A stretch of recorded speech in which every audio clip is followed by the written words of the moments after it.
Our next guest is the lead singer of one of the biggest bands in the world with over 28 million albums sold worldwide. Here from The Killers, my favourite, your favourite, the magnetic, the electric, Brandon Flowers is here on the show. Brandon, it's so good to see you. Now, you're zooming in from Utah.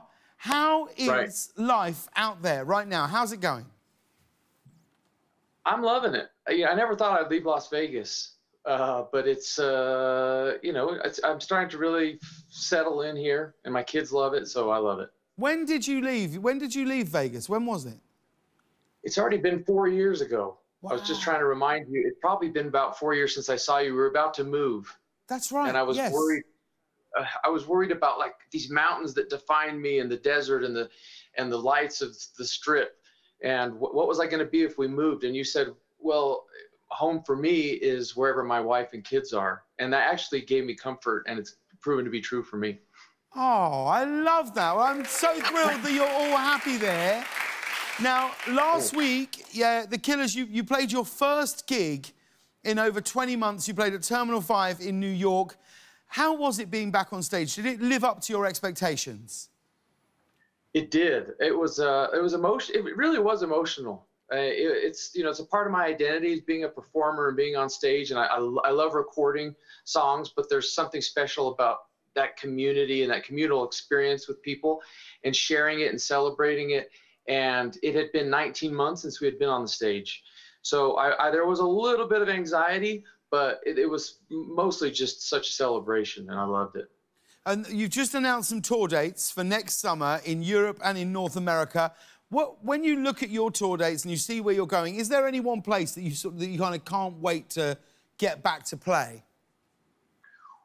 We've had, you know, great experiences all over the world. It's almost like what would be when you're looking for these definitive moments in your career. I feel like we've been lucky that, you know, we have, you know, a dozen of them.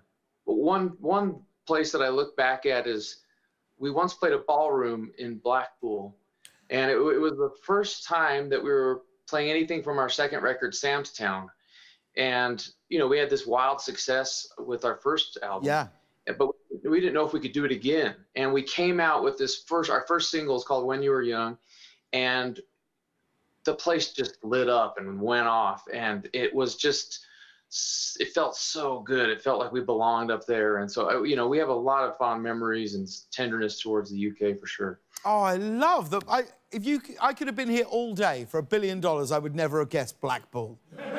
Of all the places that you play. Now, let's talk about your brilliant new album, Pressure Machine. This is the second Killers album in a year. Is it fair to say, Brandon, that without the pandemic, we might never have gotten to hear these songs? Absolutely, yeah.